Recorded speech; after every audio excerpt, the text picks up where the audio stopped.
Good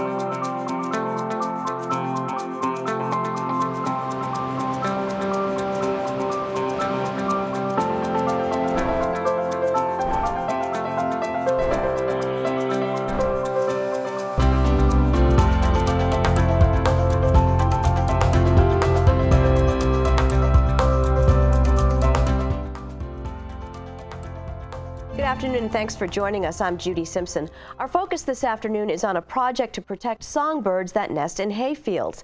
It's a project that began on the rocky coast of Rhode Island and is now taking flight in the hills and valleys of Vermont. Hayfields are a classic image in Vermont, but a closer look at a hayfield reveals it is a complex ecosystem supporting much more than farm animals. Hayfields also provide nesting habitat for grassland birds. Each spring we look forward to the return of songbirds, and each spring the number of birds returning declines. One way to help bird populations recover is to manage hayfields to protect nesting habitat. Farmers make critical decisions about when to cut the hay that we see their animals through the winter, but migratory songbirds may be nesting in those fields scheduled to get the chop. So it's a paradox. Save the birds and cost the farmer a living, or ignore the problem and hope these birds survive.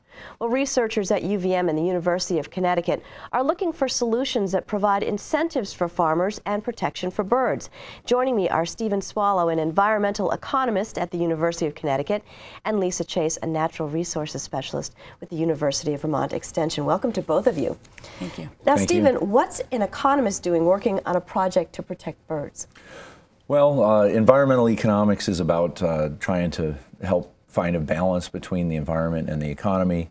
And back when I was at the University of Rhode Island, we started working with farmers and members of the community in Jamestown, Rhode Island, trying to develop new methods for bringing new revenues really into the farms to help the farms support more environmental stewardship. Farmers are already doing as much environmental stewardship as they can, but we're trying to find ways for the community to help support more benefits for the people that live around the farms.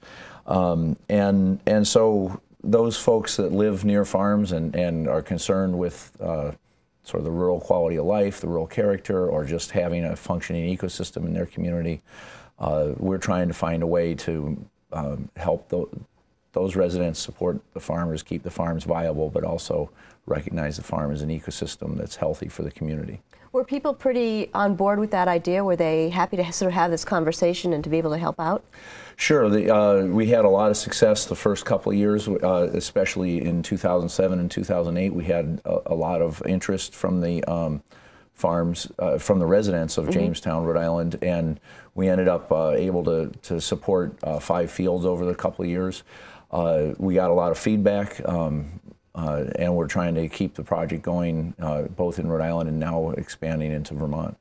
Well, now, Lisa, how has this project migrated to Vermont? How did that happen? Well, the project that Stephen described in Rhode Island took place on a pretty small scale. There's not a lot of states that make Vermont look big, but Rhode Island is one of them. Good point. So the project that he was working on involved about 11 farmers and a community of about 3,000 people. And it was very successful at that scale. And the question now is, can we scale it up? And Vermont is an ideal place to look at that question for a few reasons. One of the reasons is that we have excellent habitat. We have a lot of dairy farmers, and that provides plenty of hayfields, plenty of nesting areas for the birds. We also have conservation-minded farmers and citizens in Vermont. We care about the working landscape, we care about bird conservation and ecosystem services. So we're optimistic that people in Vermont will be interested in this project. And then one final selling point for bringing Stephen here to Vermont is that we have a couple of colleagues at the University of Vermont in the Rubenstein School of Environment and Natural Resources. We have Alan Strong, a preeminent wildlife biologist, and he's been working with a colleague, Noah Perlut, for about 10 years now, and they've been doing groundbreaking research on nesting songbirds. And so all this information is going to help to push this project forward. Exactly. Well, we're going to take a moment now to take a look at some of the work being done by the wildlife biologists that Lisa mentioned.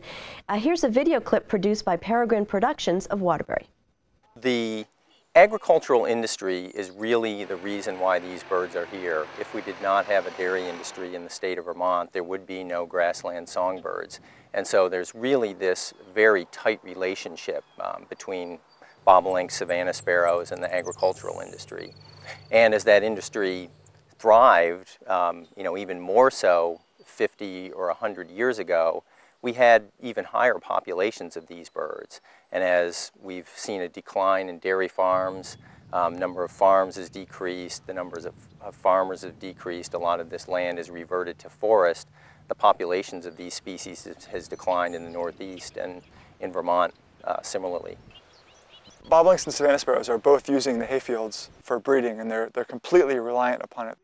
They feed in grasslands, they nest in grasslands directly on the ground, and it's really unusual that they're such intense specialists. They won't go in shrubs to nest, and as soon as a field becomes too shrubby, they won't use it at all for reproduction. So these species need at least 42 days to complete their nesting cycle. They have to build a nest, lay eggs, incubate the eggs, care for the young while they're still in the nest, and then once those birds leave the nest, it takes another week or so for them to actually become independent from their parents and be able to fly around the field. Our typical cutting cycles in the Champlain Valley are more like 35 days, so there really just is not enough time, especially if these fields are intensively managed, not enough time for these birds to complete their nesting cycle before the next cut comes around. Dairy farmers are under a lot of pressure to maximize the use of their land. They have to make payments on all their land and their equipment, and that's at odds with managing the land for grassland birds. By delaying their cuts, which would be better for the songbirds, they radically decrease the quality of their forage. So for a lot of these farmers, it's probably impossible, at least on their most productive lands, for them to do something that's really going to greatly benefit these birds. On the other hand, there's a lot of farmers out there who have got wet fields, they've got fields that are typically not particularly productive, and those fields, it's possible for them to manage in a different way that might be helpful for these songbirds. The big picture is that these birds are declining continentally. And so looking at Vermont in the Champlain Valley, we have a really great opportunity with 360,000 acres of managed grassland to create a really positive reserve for these species. I'm back in the studio with Lisa Chase of UVM Extension and Stephen Swallow of the University of Connecticut.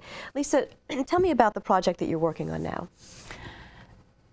As I mentioned earlier, the idea is to scale this up. So what we're trying to do is connect farmers who are willing to delay hayings and adopt new haying practices with Vermonters and others wherever they are who may want to support those practices.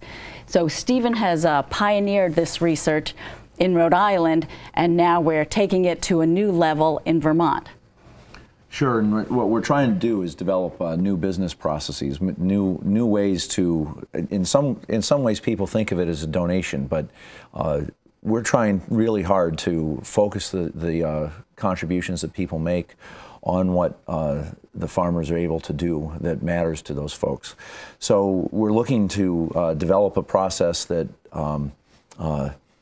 ask folks to contribute and make pledges that would support the farms in a way that when the farms can have more success, or when the farm community can have more success for supporting the birds and the other kinds of benefits that come along with supporting the birds, if we're able to have more success, will people support us more?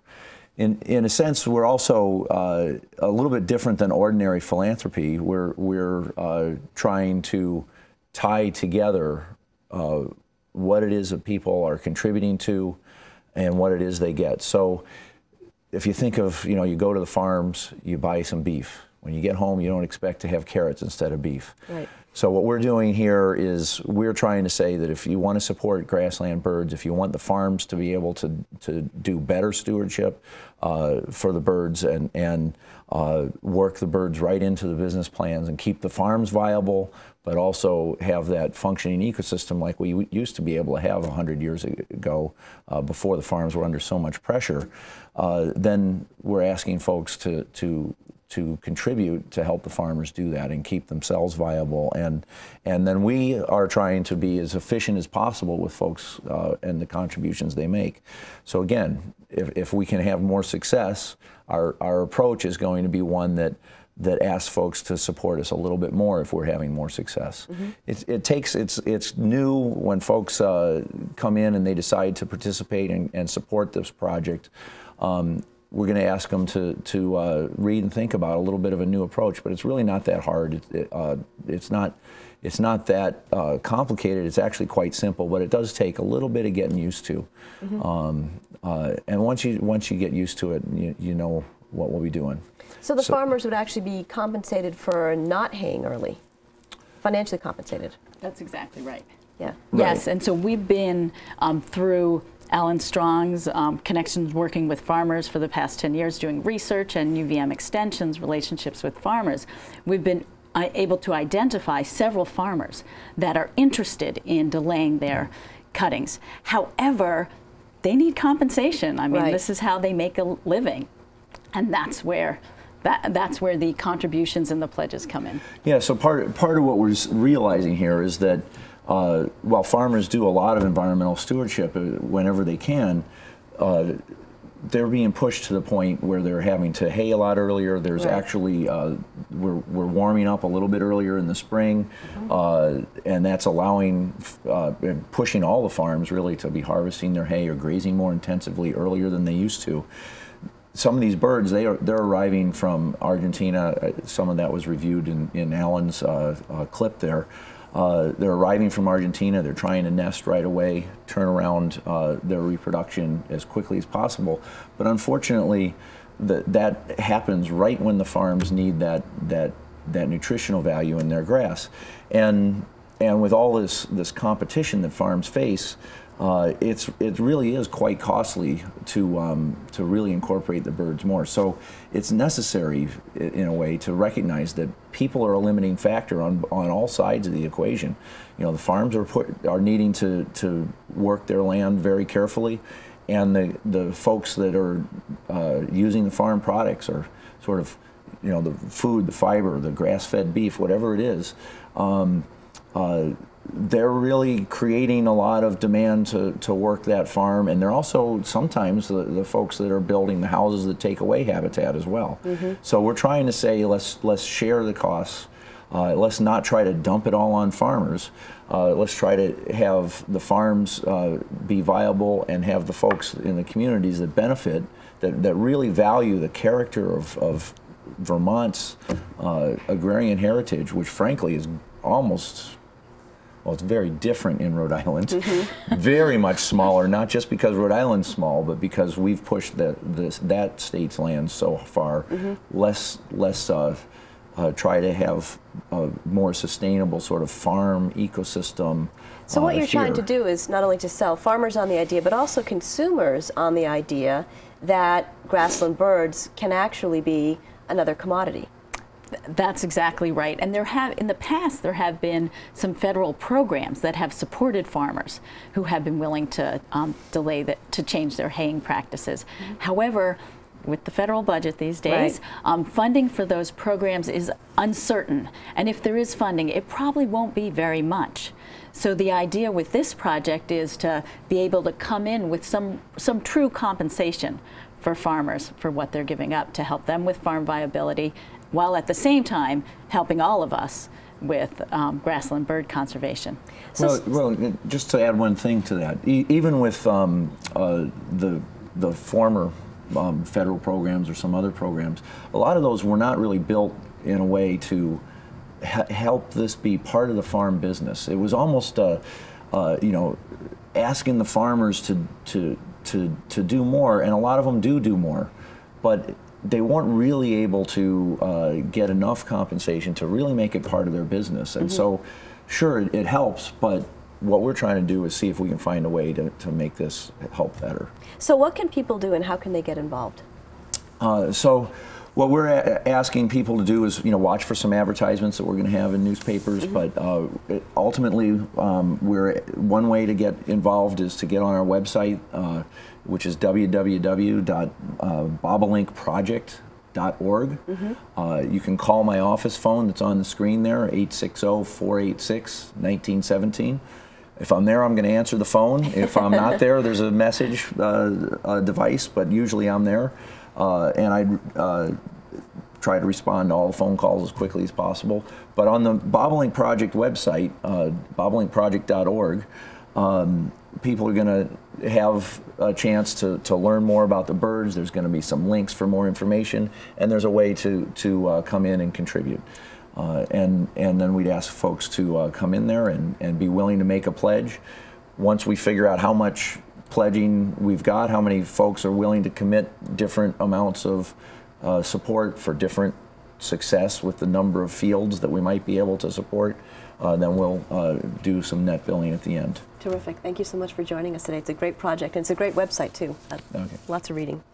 That's our program for today. I'm Judy Simpson. We'll see you again next time on Across the Fence.